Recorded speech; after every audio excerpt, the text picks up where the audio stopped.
रमन शहर के एक बड़े आलीशान घर में रहता था। उसके पास गाड़ी और हर तरह की सुख सुविधा थी, लेकिन एक चीज़ नहीं थी, वह था सब्र और दूसरों के लिए इज्जत। उसकी देखभाल के लिए घर में रामलाल काका थे, जो पिछले 15 सालों से उसके परिवार की सेवा कर रहे थे।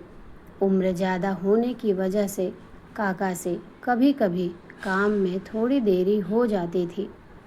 एक दिन रमन को एक बहुत बड़ी बिजनेस मीटिंग के लिए निकलना था।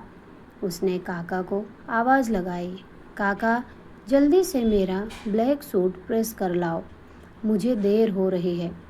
काका सूट लेकर आए, लेकिन उनके हाथ कांप रहे थे। जैसे ही उन्होंने सूट रमन को दिया, रमन ने देखा कि सूट पर एक जगह हल्का सा जला हुआ निशान था। काका से गलती से प्रेस थोड़ी ज़्यादा गर्म हो गई थी। रमन का गुस्सा आसमान पर चढ़ गया। उसने सूट झटक दिया और काका पर चिल्लाते हुए बोला, आपकी हिम्मत कैसे हुई मेरा इतना महंगा सूट खराब करने की? उम्र हो गई है आपकी, दिमाग काम नहीं करता तो घर बैठो। आज के आज मेरे घर से निकल जाओ, मुझे आपकी कोई ज़रूरत नहीं है। काका की आंखों में आंसू आ गए। उन्होंने माफ़ी मांगने की कोशिश की।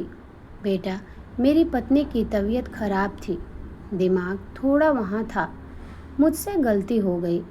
लेकिन घमंड में चूर रमन एक न सुनी और उन्हें घर से निकाल दिया। काका ने अपना छोटा सा झोला उठाया और रोते हुए वहाँ से चले गए।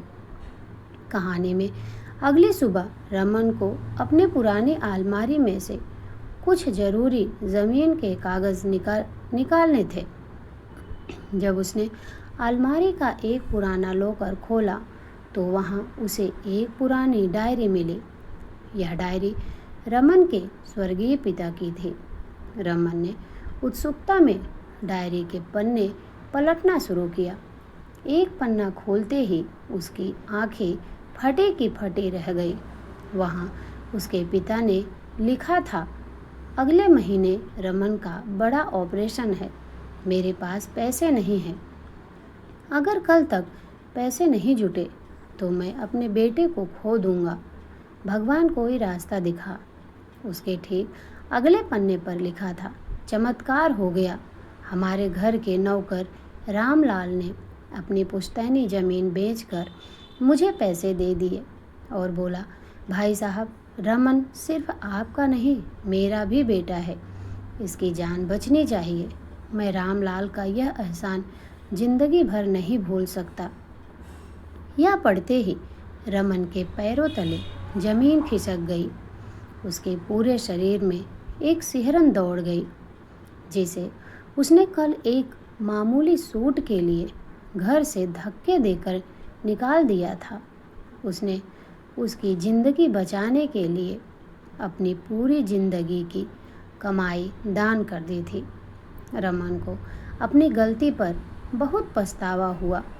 वह तुरंत अपनी गाड़ी की चाबी उठाकर काका के गांव की तरफ भागा।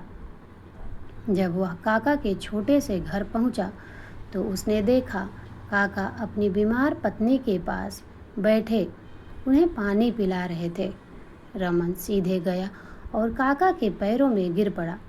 रमन रो पड़ा और बोला, काका, मुझे माफ़ कर दीजिए, मैंने अपना फ़र्ज भूलकर आपका अपमान किया। मुझे नहीं पता था कि मेरी हर सांस आपकी कर्जदार है। काका ने तुरंत रमन को उठाया, उसके आंसू पोंछे और मुस्कुरा कर बोले, बेटा, बुजुर्ग बच्चों की गलती पर गुस्सा ज़रूर करते हैं, लेकिन उन्हें छोड़ कर नहीं जाते।